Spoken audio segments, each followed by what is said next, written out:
Once somebody buys from you once, they're 70% more likely to buy from you a second time. So if you can get This is that first insane. yes, Yeah. even with like a $5 product, you're 70% Hmm. more likely to sell them on your bigger, higher ticket thing or like your main thing, you know?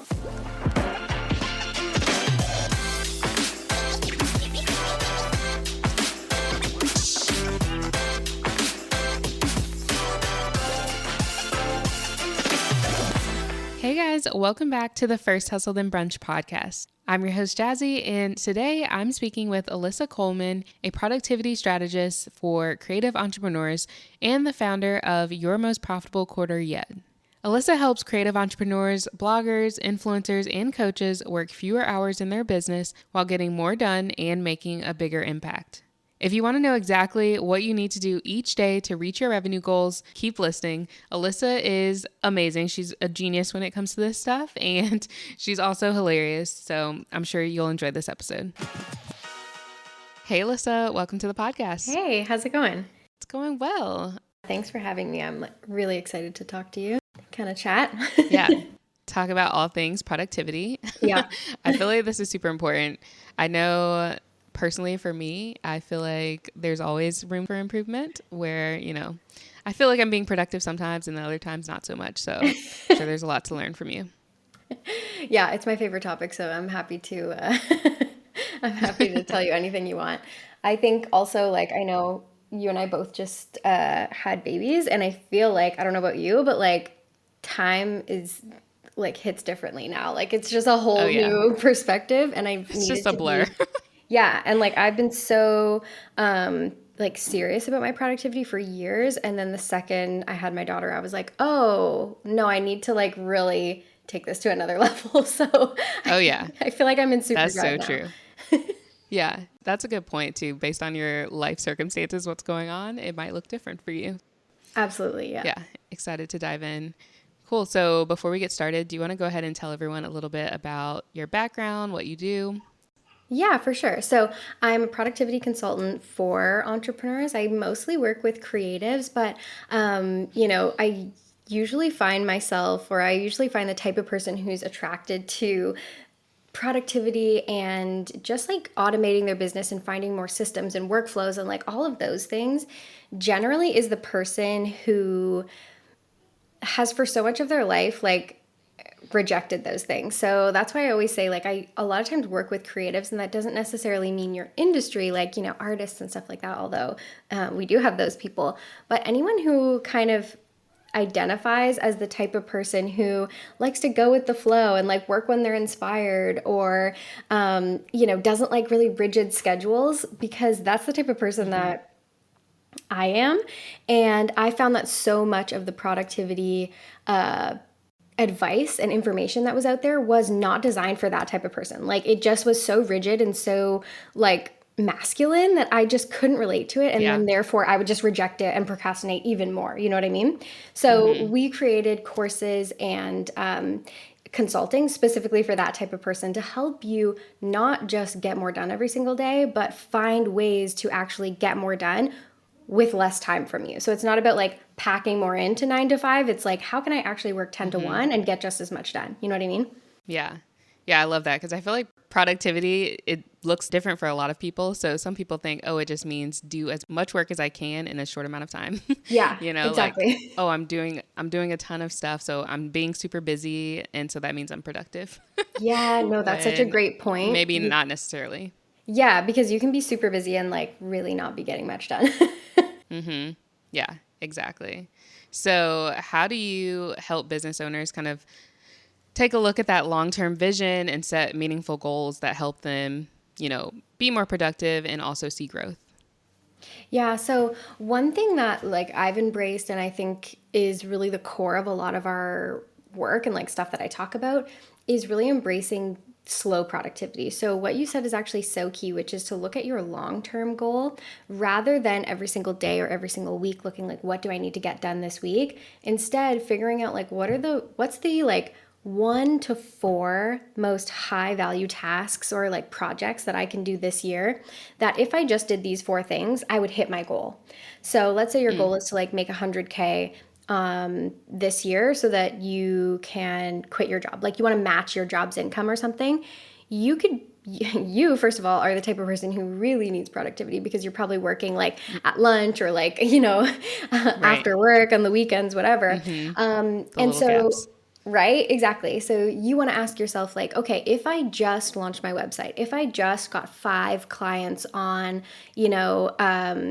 rebills on a payment plan. And if I just started my podcast, like I would probably hit that 10K per month or that 100K year by the end of this year, rather than every single week putting out fires. So yeah, my first most important thing to do is try to ask yourself, how can I actually extend the timelines on the things that I have to do so that the work that I'm doing is actually getting me a little bit further. Do you know what I mean? Yeah, that makes a lot of sense. How do you feel about SMART goals? Because I know people always talk about that, making them Yes. timely and very Specific, specific. actionable. Honestly, Yeah. it's kind of boring to me. Like, I'm sure it works. It's never Yeah, really been the agreed. system that I've used.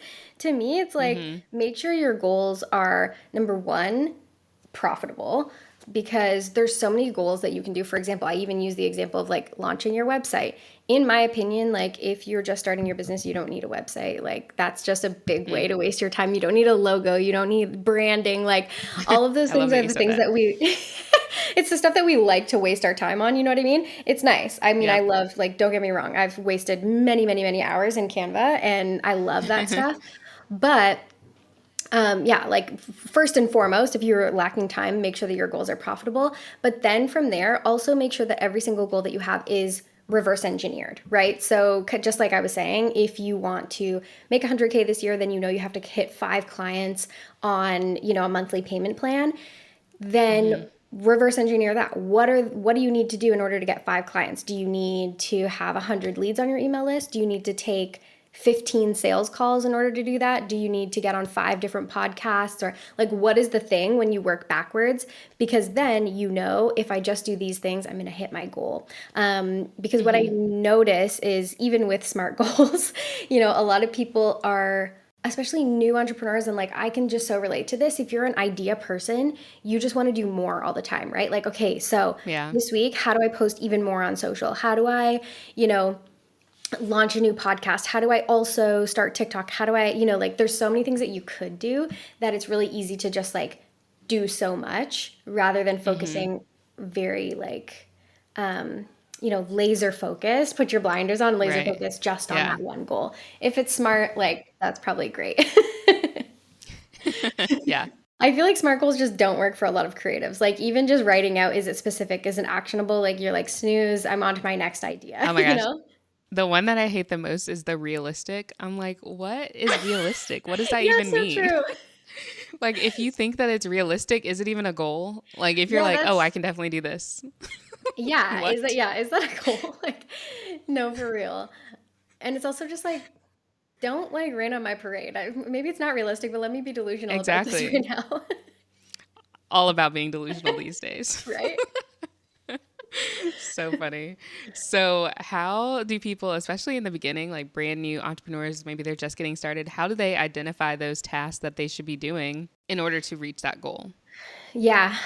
Okay, so I have a few criteria that I think are the things that you should kind of be hitting every single day. So I have these 4 things that I do every day that I call my daily non-negotiables, and I kind of like recommend them to everyone because there's the person who has the super long to-do list, but then there's also the person who's just like looking at the page or looking at, their computer. They're sitting there. They're like, "What should I be doing right now?" Like I Yeah. know that I should be doing something. Need something. Yeah. Right? So these are the 4 things that I think are most important. Number one, like doing something for your mindset work. Like I'm not a mindset expert, but I have my own practice that I do every single day.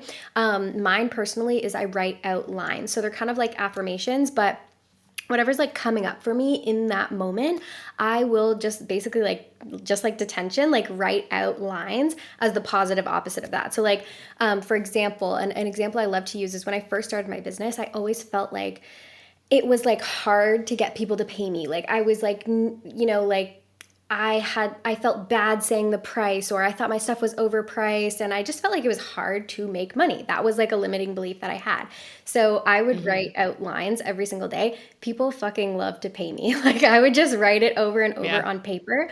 And anyway, it was one of my practices that I feel like totally transformed the way that I run my business. But also, like, Mm-hmm. things just start coming up, right? Like, people will just like randomly send you money. Like, those weird things like that happen. Love it. Anyway, Yeah. do your mindset work.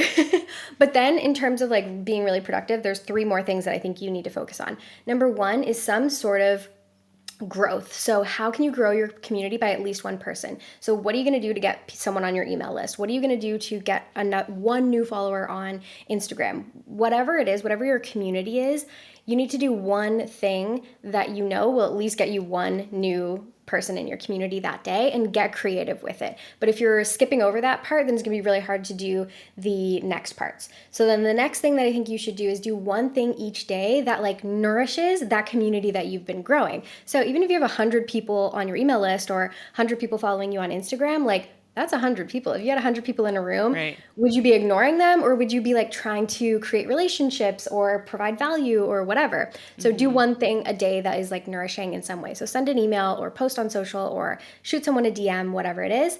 And then the last thing is to make an offer. So every single day, everybody hates when I say this because they're like, every day I have to make an offer. But like, yes, either find a way to invite someone to have a sales call with you if that's something you do, or just like mention your product or talk about, one of your current clients' results and kind of like humble brag and like mention your course or program. The more you do it, the more obviously opportunities you have to make the sale. Yeah. So if you're hitting those four things daily, like you will have results. Like there's just literally no way around it. You will have results if you're Yeah. doing that every single day. I love that you've broken it down into just four simple tasks. It seems way easier when you think about it like that because, yeah, you wake up in the morning, you're like, oh my gosh, I have so much that I need to do. But Yeah. really, it's just like focus your energy on these specific things and your business will grow. I love that. Yeah, and I literally have it in my calendar like an hour every morning that I just say non-negotiables. And I try to bang it out in that hour. Sometimes I won't be able to, like if I want to write an email to my list, maybe I can't get it done in that hour, but I'll then put in my calendar 2 p.m., like draft that email and send it out. And if you can bang that out in an hour, then you have your full day to do all those other things like branding or your website or like Yeah. whatever else. That's like maybe a little bit more fun to you. Yeah. Yeah. Something else I like that you mentioned was you just want to attract one new person into your community. Yeah. People feel like they have to attract the masses, Yeah, like go viral you tomorrow. meet so many people. Yeah. And so that puts the pressure. Either you don't do anything because you're just like stuck because, whatever. It's a Yeah, mindset thing there. Or, yeah, you end up that's just so not true. showing up. So, yeah, just thinking about serving that one person, getting one more person into your community. I love that. It's so much more validating too, because let's say you get one new follower and you reach out to them and DM them and say, hey, or like, creep their Instagram. Like especially in the beginning, if you're getting like less than 5 followers a day, reach out, like it's such a great Yeah. way Welcome them. to, yeah, like welcome them and to get your first clients. Eventually you want to automate like so much of that process. But I think, Yeah. like we kind of overlook that and kind of want to be that, on to the next step when there's so many opportunities. Mm-hmm. Like we're in such a lucky time right now where literally people will just follow you on Instagram. And that's like a real person that is like interested in your business. It's so cool Yeah. and Yeah. Like they made a choice to follow you for a reason. So go ahead and, yeah, make that connection. we still do that. Like I do. I know Instagram has made it easier. I'm pretty sure like you can set up automations even just within Instagram alone of So just like true. automated Yeah. messages to welcome people into your community. So Yep. definitely look into that. So I know you mentioned this a little bit ago, but what do online business owners waste the most time on? I know we talked about branding, spending so much time on Canva, Yeah. websites, all that stuff. So once you finish your non-negotiables, I guess, what are some other things that people could be doing, I guess, that, they might be wasting their time on right now? Yeah, I usually find there's two types of entrepreneurs. There's the person who loves to be behind the scenes and will waste a lot of time working on their website or like organizing their Google Drive, and like they're very busy, but they're very behind the scenes. No one can see them, and like it's yeah, it's a little bit of that like that limiting activity that I find some people will waste time on. And like, I'm totally that person. Like I love to nerd out on a new software or just like go dark and take a course or work on a webinar behind the scenes and not share it with anyone. And like no one knows where Yeah. I've been for weeks, right? I'm really So bad at that. right? And certain people like will do that. Yeah. um, and it's so easy to do because you're like enjoying what you're doing, right? But then there's Mm-hmm. also the other type of person that does the exact opposite, where they waste a lot of time on social media, either getting inspired, which like I hear people say a lot, I'm doing air quotes right now, getting inspired, Yeah. aka just like scrolling Instagram or TikTok. I Or love to say I'm even, working. yeah, literally, I'm working. It's like 4 a.m. and I'm just scrolling. Um, yeah, so either getting inspired or even just like posting so much on social, like sometimes that can actually be a big waste of time if you don't have the strategy, to back it up, where you're just posting a lot and maybe even, like we've had clients come to us who have thousands and thousands of followers and are not making any money. And I'm like, dude, we can turn this around super quickly. So you kind of want to actually like be realistic with yourself. Which camp do you fall into, and try to like take a little piece from the other person, because you do Yeah. want to find that balance there. Are you the person hiding in Canva, or are you the person totally on social, and then just like swap places for a little bit each day or a couple times a week, whatever works for your schedule. Yeah, probably batching would help and maybe setting aside specific days like, okay, here's the day that I'm going to do my scrolling to find Yeah. inspiration on social media, Stick that on Wednesdays, Thursdays the day that you dig into Canva, spend a little bit Yes. more time there. I Could be love helpful. that. Yeah, I'm big batching, and I love to like I love that you just said that, like choose a specific day for each thing. Because I do exactly that. Like filming days, everything that I have to film is on that day. Research days, okay, you can scroll a little bit. You can do, get on Pinterest and like do some Mhm. market research, fine.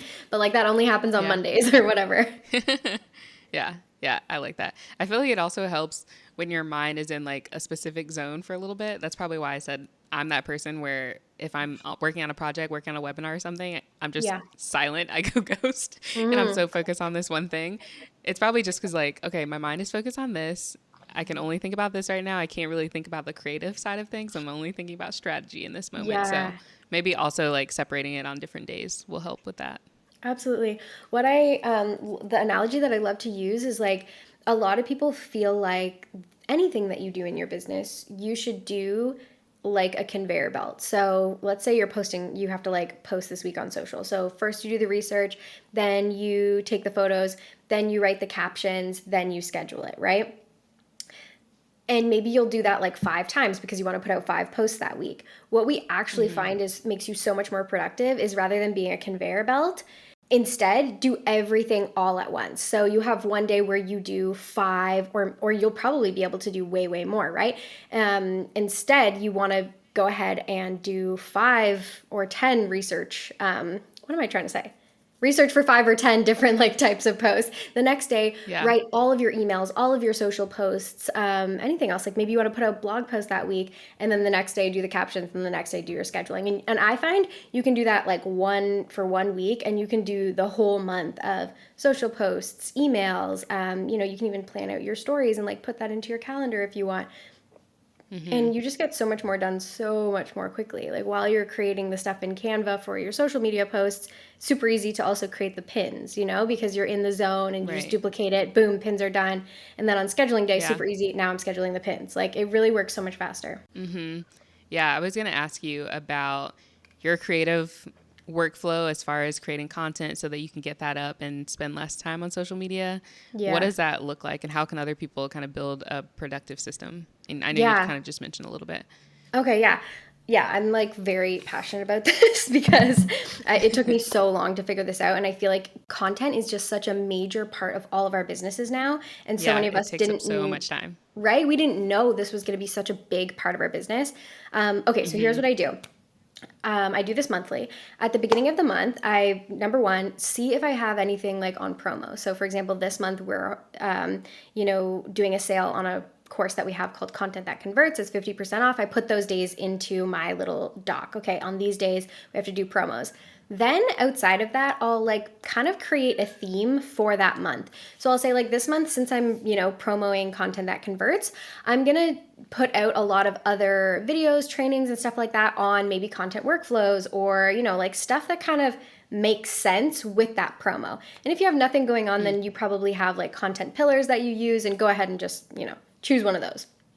Then I create my video prompts. So what our workflow is I create one video per week, and then I turn that into all the rest of the content. So that one, I create 4 video prompts. And so the first video is how to create a really effective content workflow. Then what I do is I create really sexy, like, sales points for that video. So 2 ways you're probably messing up your content workflow, and the exact system that I use to do instead. Something like that, right? So I Yeah. create that prompt for the video, and then I know, okay, this Okay, is what I'm wait. talking I gotta about. interrupt Yeah. you. This Okay. video, is it for YouTube or is it for Instagram? Where are you putting that video? Yeah, it could be whatever you want. In our case, we put it straight in Instagram. That's like our workflow. And Okay. then we repurpose it for YouTube, we repurpose it for Pinterest and all of that. But like my Okay. audience and what, like who I'm talking to is on Instagram. So I've planned Okay. the video. Cool. I planned 4 videos and created some like sexy, little descriptions for each of them. Then what I do is once I know what my video is about, I go ahead and write 4 emails to correspond with each of those 4 videos. So I write out the email and it says something like, do you ever start to create content and then get totally blocked because you have no idea what to talk about and blah, blah, blah, blah, blah, blah. That's exactly why I created this video for you. Go ahead and watch it here. So now I've created some content around this video. Now what I do, so I'm just sharing one so you can kind of see how it breaks down. So with that email, I turn that email into a couple different social posts. So the beginning of that email that I was just saying is basically one social post, could become one Instagram story. Then I create another one that kind of relates to it. And we try to create 3 social posts from that email alone. So that's what we do for each one. So 4 Wow. videos, Yeah. 4 emails, and then whatever 3 times 4 is, social posts. And then we send that off to someone else on our team who will start to create other social media posts around it. But you could do that too. Like rather than trying to like we like to post every day, rather than trying to create 7 posts just from that one video, we'll create stuff that's kind of like a tangent to that video, you know what I mean? To go along Right. with it. Maybe it's like a quote that goes with this, or a vlog that's showing me creating content that week or something like that. Anyway, that's our content workflow. So we have everything there. We can even schedule it. And then all I have to do is once a week show up and film a video. And then it goes out and the email goes out and all of that is like done and ready to go a month ahead of Yeah. time. Does that make sense? I feel like I Wow. explained that. Does it? Yeah. No, it does make sense to me. Yeah, I like that. I'm trying to figure out a way to get on board with that because I feel like posting on social media is like so much work. And Yeah, we just talked about being moms. Like, we don't I have know. time to spend on social media all day long. So, being able to plan ahead, and I love that you're planning a month in advance. That's just Yeah. very cool. Yeah. And repurposing the content so much. That's really helpful. Yeah. The one thing that I've been like playing with lately, and like I don't have all the answers around this yet because I'm with you. Like we both just had babies, and like I'm not just at my desk 9 to 5 like I used to 5 days a week. Um, and obviously, when I'm away from my desk, I want to be more present than I feel like when I didn't have a kid, I was just like, oh, let me film like me making this coffee, whatever. Whereas now I'm like Yeah. watching her and making this coffee and trying to like chug it before she wants to be picked up? So Right. what I'm kind of playing with, and like I'd love your input on this, is creating specific filming days where I know like, okay, Tuesdays are the day that I'm going to kind of film some behind the scenes of my life. If I need B-roll for whatever, like, film me making that coffee, or just like make more of an effort. And even maybe like on Tuesdays, I'll make an effort with my hair or something like that, and not just like be, because I don't know, mom life, like I'm like in my pajamas Oh, till yeah. noon That was sometimes, the other like thing. until Yeah. she takes her nap, right? Like maybe like Exactly. having that, like speaking of creating days for things, but having that as my workflow, I think is going to be helpful. But yeah, it's definitely like a new challenge that I'm still working through myself too. Yeah, I'm not sure how that would look because, yeah, just like you mentioned, we spend half the day in pajamas sometimes. Yeah, So right. it's like, okay, I feel like I have to get dressed and like really be prepared to shoot any type of content. Yeah, Which is I just, know, it's but also sad, but at the it same time, is. yeah, we want to be And I authentic too. Right. And I don't personally like film my daughter's face. So then that's like a whole other Same level of here. like, yeah. So like you Yeah. want to kind of like film these moments, but like she's running ahead of me and I'm like, let me just quickly get this shot here. Like Yeah. stay away from the road. Just kidding, by the way. But I wonder if having that as like kind of our process will make us more creative with, okay, now I'm just filming my feet pushing the stroller, or like, but just Mm-hmm. having that as a mental goal for the day. All right, I'm filming today, get what you get. Yeah. Mm-hmm. I like that. Instead of feeling like you have to film all the things or, go Yes, big, break exactly. it down 'Cause into I small I feel the bite-sized same way, tasks. and then I film Yeah. nothing because I'm like, no. Mm-hmm. It's too much. Yeah, and I put Yeah. my phone away. Yeah, Mm-hmm. it's interesting. There's definitely, and I think like for like different people in different situations too. Like if you're at work all day, you can't really film probably at work for your Right. side hustle. So like Mm-hmm. what Yeah, can you exactly. film? Finding like moments, maybe you always do a morning car chat, or I don't know if that's like safe, but maybe like before you start the car, you do like a 1 minute of just like posting to stories or something. Like I think we do have to all find ways to kind of compartmentalize social media a little bit more, um, Mm-hmm. because it is like it's crazy. It is crazy, and you don't want to feel like, oh, am I editing my life in order to film it, right? True. Yeah. Yeah. You're not Anyway. like curating or, you know, making it look, I guess, a certain type of way. Hmm. You want to be genuine, long story Exactly. short. So, yeah. Yeah. I love that. I think it's something that just will continue to work on, and all these different social media platforms rolling out give us the opportunity. I know obviously video is taking over right now, so Yeah. creating content for Instagram Reels and TikTok is probably priority. But I just released an episode about YouTube too, and so that's probably what I'm going to try to get back to doing is like Interesting. create a YouTube video as my main thing, and Love then that. repurpose that. So turn that into blog posts, email, and social media content. And all that. So we'll see. And shorts. Yeah. Don't forget shorts. Yes. Oh my gosh. See, there's like so many things. I know. I do find like face to cam type content like easier to bang out, Whereas like Mm-hmm. something that's more of a vlog or something you kind of have to be like curating all the time or for a Yeah, longer that's period true. of time. So I feel like Yeah. that's a good avenue for you. Yeah. Well, when you record your videos, do you like write out scripts? I know you talked about the prompt, but do you just like start talking to the camera? Yeah, no, I don't do scripts personally just because I don't have a great memory. So it's like I couldn't remember all of that. So instead what I'll do, like I give myself the prompts and sometimes I'll also leave myself a comment that's more of like an internal prompt, you know what I mean? And be like, hey, don't forget to Mm-hmm. mention sales pages, don't forget to mention like, how you do this and just give myself kind of something and then I'll riff on that topic. That's kind of my usual Yeah. workflow. It might be like, what do you do for YouTube? Yeah. So before I was scripting, because I feel like I just can't look at a camera or else the video will be, I speak really fast. That's one Yeah. problem. But I feel like if I just start talking about something, I'll be done with the video in like 5 minutes. And so in order to make Yeah. it longer, I was like, okay, let me take time to like really think this through and script True. it out.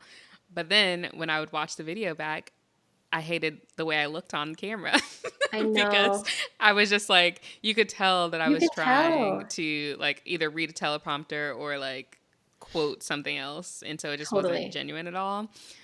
So I'm going to the outline method now. So like Yeah. outline the main points that I want to touch on and then just, riff on it that way instead. Love it. So we'll see how that works out. Yeah. Yeah, I'm outline method all the way because if I see myself reading a script, I will just perish. Yeah. I It can't. just, yeah. It's so It's so weird. But cringy. like, well, back in the day, like a couple years at least ago, when I was taking all these YouTube courses and things, they were all saying, oh, you need to script. And I'm like, Really? why is everyone telling people to script out their YouTube videos? Because this is so weird. Yeah, like Yeah, how do you say it not a without being fan. so, yeah. I don't know. How does Yeah. anyone do that? Yeah, not for me. But I feel like less and less people are doing that now. So that's good. Yeah, And teaching that. So, yeah. I know we just went way off on a tangent totally. about creating video content, but I mean, it's helpful, I you think know? it's relevant. I think all of us are in that Yeah. world, right? Trying to figure out what the best approach is to get all this content out, especially because that is a huge part of getting people into our sales funnels and getting leads and that sort of thing. So, do you have any other tips as far as getting more leads and converting those leads into buyers? Yeah, so it's all about the leads, right?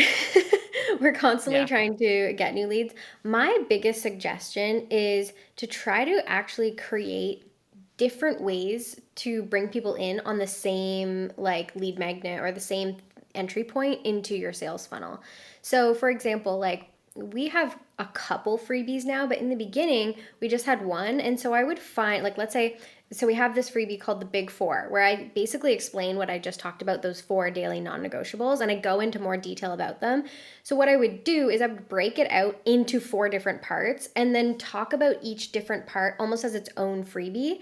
So, it felt like I was talking about different things rather than always Yeah. sharing the same thing all the time, which if you have to put out a lot of content, which most of us do, you can start to feel like a Mhm. broken record. And like, especially if you're doing your non-negotiables and you're talking about like Yeah. growth every single day, trying to get people to download that thing, it's good to try to find like new entry points. And why that works really well is because especially when it's a new freebie, you are at that point in like test mode. So you have to kind of figure out what's the thing that gets people to download this. Because sometimes the way you describe it, everyone's like, snooze, like boring, I don't want that. But then you'll Mhm. randomly mention something and then everyone's like, wait, what is this thing that you have? Yeah. And Mhm. the more like different ways you talk about it, the more opportunity you have to find that like little golden nugget that you can then use all the time, or you can expand on and say like, oh, people love when I share the done for you part of this, or people love when I talk about how in the Big Four I give like an example of a full week of non-negotiables. Like that's the thing that Yeah. people actually care about. So yeah, that's one really big thing, is like finding different ways to Mhm. talk about your your lead Yeah, that's a good magnet. idea. Right. And then the other thing that I find to be really valuable is adding, like, if you have a freebie, adding some sort of small passive product as part of that sales funnel so that you now Mm. segment your list into freebie downloaders and then buyers. And now you have a list full of super hot leads. Like anyone who downloads your freebie should be pre qualified for your main offer. But these people are like super qualified because they've bought this small Right. product, Yeah. they're buyers already. And that makes, when it comes to like Mhm. making the offer and like having them go through your sales emails, or if you're live launching, that you've got a certain percentage of people who are that much more likely to say yes. So that kind of like is not necessarily getting more leads, but it's getting more qualified leads. Yeah, for sure. Because the people who buy your products, they already, that know, like, and trust factor. They already Yeah, know who you are. They like the content that you're putting out, the content that you've created and sold now, and they trust that you are probably going to deliver on whatever value you're promising, with the next offer. So, exactly. yeah, And I think the that's a stat really is good tip. that once somebody buys from you once, they're 70% more likely to buy from you a second time. So if you can get Seems that first insane. yes, Yeah. even with like a $5 product, you're 70% Mhm. more likely to sell them on your bigger, higher ticket thing, or like your main thing, Yeah. Mhm. Crazy. Yeah. Yeah, that's such a good idea. And I feel like people, they overcomplicate it sometimes and think that they have to have these huge offers. But just like you mentioned, a $5 download, $7 is very common. Yeah. Yeah, 7 or 9. And the other thing that's really great about it too is like, I talk to a lot of people who want to have more accessible offers. So make this $9 thing like really freaking good. And then, Hmm. like for the people who can't afford your main offer, a certain percentage won't be able to afford it. Like that's fine. It's not for them right now. But you still have something else to offer, because I know like for, especially like depending on your industry, if you're in like a an industry where you're helping people with like Hashimoto's or something like that, like you probably have the desire to help as many people as possible. Right. But obviously, like you don't have Hmm. bandwidth to work one on one with everybody who has Hashimoto's. So creating another thing is like so validating and fulfilling, but then also is like really Hmm. valuable to your sales process. So it's a win win. Yeah, exactly. You want to help so many people, and sometimes you do hit that. Oh, I want to help people, but I don't have the time, or I can't duplicate myself a million times to help all these different people. And then of course cost comes into play too, and you want to make it a little bit more feasible for people. So, what are some of the numbers and metrics that people should be looking at when assessing whether or not they're profitable and productive? Yeah. Um, I love that you asked that because I'm like, so this person, I love tracking my numbers. I think it's something I avoided for way too long when I first started my business because I failed statistics twice in university. I just like don't like stuff like that. But once the numbers were like related to the numbers that I saw in my bank account, like everything became more interesting and suddenly I'm like a numbers Oh, person yeah, now. for sure. So Yeah. I avoided it for so long, but okay, few things that I track and I think everyone should track personally. Number one, you want to track your growth. So, like, week after week, how many new people are on your email list? How many new people are on whatever social platforms that you're like really actively trying to grow? Don't try to grow all of them at the same time. Like, I think that's something that is alluring to like repurpose everything and be everywhere. But I think it's more valuable to say, okay, I'm trying to grow on YouTube right now, or I'm trying to grow on Mm-hmm. TikTok, whatever it is. So, tracking your email list and tracking your social so that you know, hey, last week I sent out these social posts and our email list grew by 100 people. And so, what did we do and how do we do that again next week? You know? That's really Yeah. important, like Mm-hmm. so, so, so important. Then you want to be tracking your conversion rates. So when you send an email, how many people open it? When you send an email, how many people click it? This is so important. But then most importantly, when you send out sales emails, how many people actually take action to either get on the phone with you to book a call or actually purchase? Those numbers, like you really want to know because then you can start to project how much you're going to make based on how many Mm-hmm. emails you send.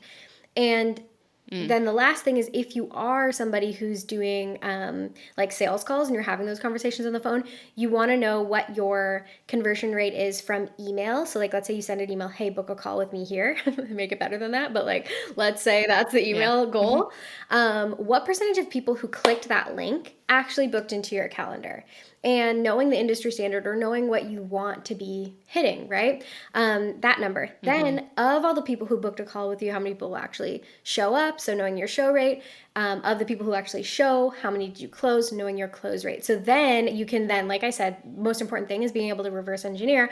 I want to close 10 clients. I know that my close rate is Mm. this, so I need to have this many people show up, and my show rate is this, so I need to have this many people book. And I know that in order to have that many people book, I need to send this many emails with this many people clicking. And like it Yeah. really just becomes this like Yeah. domino effect, right? And you just say, all right, Mm. I need to send 10 emails where 10 people Right. click each email, and I book, 20 calls, and then I'm going to have my however many clients I need. And obviously, it's not like Yeah. an exact science, but having those like Mm-hmm. goalposts is so valuable and just makes your life so much easier because you can say then even go like even more zoomed in and say, okay, so in order for that to happen, I need to have this many people on my email list because I know if I send one email, I get this many people to open. So if I need, Mm-hmm. 500 people on my email list, how many people do I need to grow my list by between now and, you know, November when I want to have those 10 clients? Maybe it's 3 people a day. And like that's such a manageable goal that rather than being like, oh, I need to grow my list, I need to close 10 clients, you're like, no, I need to grow 3 clients a day and send that one email a week and then like I'm set. And it's just Mm-hmm. it's just so much more Yeah. manageable and less stressful, which I think is like so key when it comes Mm-hmm. to productivity. Like my whole thing is trying to find your triggers. What are the things that cause you to procrastinate? What are the things that cause you to um, like feel like you're just on this hamster wheel and like you're putting out fires all the time? And if we can eliminate those, Right. then you're going to be productive every day because it's going to be easier to be. Mm-hmm. And you said you track those metrics every single week? Yeah. Yeah, every week. Or yeah, like some things like the calls we would track like after each call, but yeah, every week we have those in a spreadsheet and we're tracking. Yeah, I think it's smart to do on a weekly basis rather than monthly, or even some people are doing quarterly, which I could never wait that long. Yeah. But, you know, just so you're kind of staying on top of what's happening. And plus, like we just talked about content creation for so long, you'll know exactly how to pivot your content, whether that's emails, videos, whatever you're Yeah. creating week by week, because you're so on top of the data, Yeah, and it just like tells That's really smart. it tells a better story when you're tracking more often because you're in it still. Like at the end of a quarter, it might be too late Mm-hmm. for you to pivot that content, like you said, or you just might not remember. Or, like if you track at the end of the week and you're like, wow, we grew our Instagram or we grew our email list by 100 people. You know what? It was probably that post I did because I got like 30 DMs from Yeah, it. And it's like still at the top of your mind, you know? that's so true. Yeah, you'll remember what's going on. Yeah, so you just mentioned people procrastinating. So, Yes. what are some reasons people procrastinate and how can they kind of overcome that? Okay. In my opinion, and I'm like a recovering procrastinator. This is like I'm that person that handed in her paper late every single like essay I had to write. I did it the night before. I just like put things off, and I'm that person that would always say like I work really well under pressure. Like that if you say Oh, that yeah. you're a procrastinator and you I've don't been there. work well under pressure. You just like literally put everything off until you cannot not do it. um Yeah. and my theory that has been backed up by other, studies and stuff, but is that we all procrastinate based on something that we're afraid of. So we're trying to avoid something and it's never just the job, right? Like, and especially like we're finding out more Mm. about different, like, people who are neurodivergent and like what it feels like to do each task. And like, so being very clear about yourself, like what is actually holding me back from doing this? So for me, a lot of times, like, I'll give you kind of more of a life example because this is something that I was just doing, but like I will put off paperwork till like literally I'll put it off until it's like almost illegal that I haven't done it yet. You know what I mean? Like I need to sign that bank document and I just like won't do it and it would take me 2 minutes, but I'm just avoiding it. And it's usually because I feel like okay, I'm going to have to read all of this stuff. What if I don't understand it or what if I have questions about it? And like it's never that big of a deal, but it's just like my Yeah. own fear and like insecurity and just like stress around this thing that would truly take me Mm-hmm. 5 freaking minutes. But the more I can get Yeah. clear and say, like, oh, I'm stressed about doing this because I'm worried that once I fill those forms in, I'm gonna have a call with the bank manager and he's gonna be asking me questions about running my own business. And maybe it's gonna be harder to get a mortgage if you're self employed. And I don't wanna, like, I'm scared that all this is gonna happen. You know, Yeah. spoiler alert, none of it did happen. So I didn't need to be Mm-hmm. procrastinating it. But it's always this like bigger story that you're telling yourself than, oh, I don't feel like signing those papers and reading them. So if you can get to that and kind of say it out loud, Yeah. sometimes it feels silly, like, to write it down on Mm-hmm. paper and you're like, oh, that's actually not Yeah. true. But that's kind of the story that I'm telling myself. And so with anything, if you're putting Mm-hmm. off like showing up on social, what's the actual reason? And then you write down on paper, like, I'm afraid Brittany from high school is going to see it and she's going to send it to Ashley and they're going to judge me. And then you write that down and you're like, wait, Yeah. fuck Brittany and Ashley. I actually didn't like them then and I don't care if they Yeah. watch my stories now. But like, if you don't if you don't put it down on paper, I find you can just procrastinate on it forever. And so being more Yeah. aware of that, and that's why I do feel like it's so important to do that mindset work every single morning, whether it's your Yeah. I was just lines about to or say that. right, like Mm-hmm. going there because entrepreneurship is a mental game, especially if you're a solopreneur. Like Yeah. it's you and only you, and you are so Mm-hmm. often the bottleneck of your own business. um, so Mm. that's one thing. Like figure out the real reason you're procrastinating, and like sometimes that's hard. The second thing that you can do that it's more like kind of a hack is can you what I call shift the blame. So make this somebody else's problem. So I'll give you an example of what I mean. So something that I would avoid is editing my videos.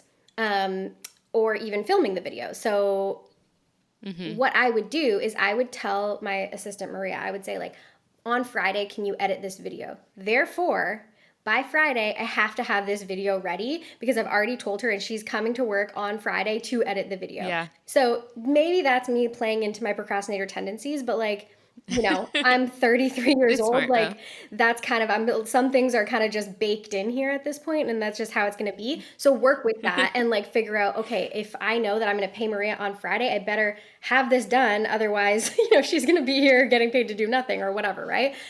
So like, Yeah. what is the thing Mm-hmm. that will work for you, and shift the blame onto that. And if you don't have an assistant, you could do it in so many different ways. Like you could say, oh, I'm going to send my friend this sales page and ask her to come over on Friday to read the sales page with you. And if you don't have it done, you're going to feel Mm-hmm. embarrassed maybe or whatever it is. Yeah. So find some sort of external Yeah. motivation Find a to way to drive shame you. yourself into doing the task. No, but for real, like sometimes it is good Oh my gosh. to find out what would actually motivate you and then put those things in place. Yeah. And I guess too, like you just mentioned, having somebody else edit your videos, maybe this is an opportunity to outsource if you have the bandwidth to do that. Yeah. And so often, like, you could put off a job for a week that someone could do in an hour. And it's like, maybe you don't want to pay them Mm-hmm. $100 to do it, but could you make $100 in that week? That you were procrastinating, putting this job off and not doing anything else. Um, it's something to consider. Yeah. Saves you so much time and then you could end up making more money. Totally. So, yeah, that's really smart. So, what are some steps I guess someone can take to audit their business, take a look at everything, and kind of identify those areas and systems that they can improve and optimize? Yeah. So, okay, let me try to like simplify this because it is a big, that's like a big thing to do if you want to audit your whole Yeah. business and see what systems you need and what you don't need. Um, That's actually something we do. Like we offer calls to actually audit people's businesses for them because sometimes I find Mm. too like really hard to see it when it's your own thing. Like, sometimes it's when it's Yeah. your own business and your own baby, like your little business Yeah. baby, it's hard to see the your blind spots, right? But a few things that you want to ask yourself is you want to kind of look at your week, and you can even use specific apps. I think there's one called Rescue Time that like monitors what you do on your computer all day. So it'll say you spent this long on Oh, Facebook, you wow. spent this long in Canva, you spent this long in your Definitely don't inbox. need that. It's Sorry. scary when you see it, but you want to like Yeah. get that report from Rescue Time or just write it down if you don't want to do that. Um, and then ask yourself, okay, what category do all of these activities fall into? Are they all operations? Are they all sales? Are they growth? Are they marketing?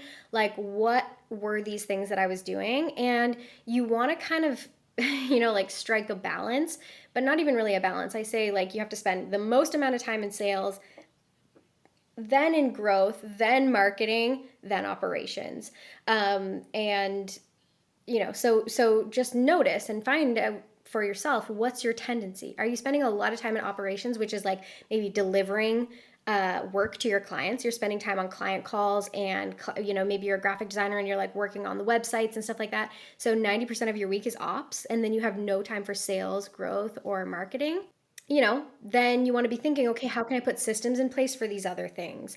And how can I shift my week Right. and create like structure for myself so that I'm obligated to show up for sales, or I'm obligated to show up for marketing? Or how can I have specific funnels that are doing a lot of the sales for me while I'm working on client work? Like, so I would, just take a broad look at your week and just make sure that you feel confident. Like I said, when you at the beginning of the podcast, like go back to your year goal and ask yourself, like, if I just did this, what I did this week, every single week, would I hit that goal that I have, which is, 10K Mm-hmm. months or 100K at the end of the year? If the answer is no, then Yeah. you got some work to do. Time to Yeah, reevaluate. totally. Love that. Yeah. Well, this was super helpful. I know I learned a lot. There's some things I want to implement, especially like the four non-negotiables. That's crucial, especially when you're super busy. Yeah, you have an And if hour. you work full time, you're a mom, whatever, like, yeah, take an hour and get that stuff done and yeah, and see how it improves your business. I feel like that's a good like challenge, 30 days of completing that four non-negotiables. 100%. See how that impacts your business and see what happens. Yeah, Yeah. honestly, try for a week and see what happens. Like, make it a habit, and Yeah. it's just like any other habit, like exercise, whatever. It's hard in the beginning, and then it gets easier and easier and easier, and it's just like kind of part of it's part of what you do every day. Right. Yeah. Yeah. I love that. Well, one of the last questions I always ask my guests is what is the most important lesson you've learned when it comes to entrepreneurship that you wish you had learned sooner? Ooh, that's such a good one. Um, I feel like I've learned so much from being an entrepreneur. I think one Yeah. one lesson that I've really had to learn kind of the hard way is that nothing's ever going to be perfect, and you just have to keep failing forward, as they say, like keep putting out messy, weird shit.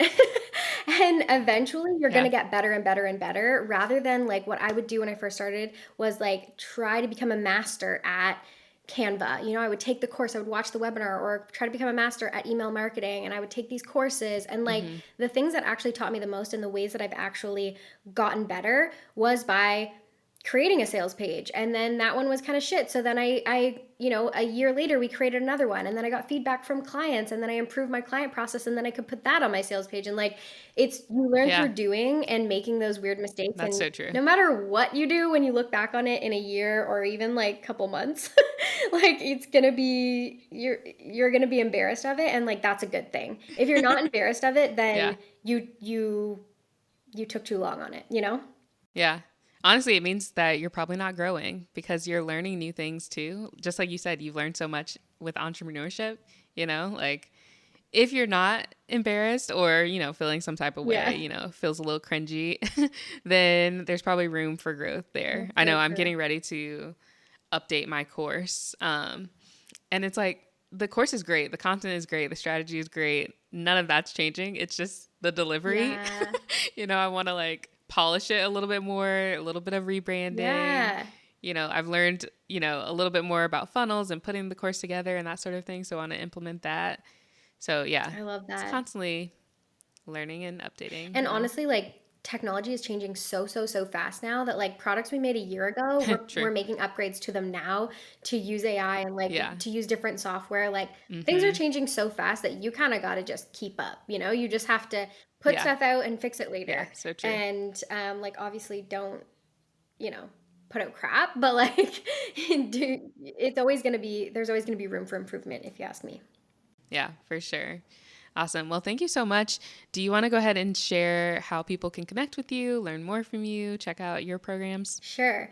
So, speaking of non-negotiables, if anybody wants to download the non-negotiables, you can go to alyssacoleman.ca/big, and that will give you what I call the big four, which is what we've just been talking about, and give you some examples and stuff like that.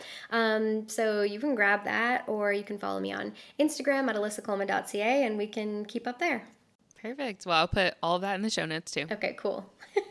Well, thanks for having me. This was so fun. Thanks for tuning in to the First Hustle Then Brunch podcast. If you enjoyed this episode or learned something new, I'd love if you subscribed and left us a review. Another way to support the podcast is to take a screenshot of this episode and share it on your Instagram story. Tag me at First Hustle Then Brunch so I can repost it. Thank you so much for supporting the show, and I'll see you in the next episode.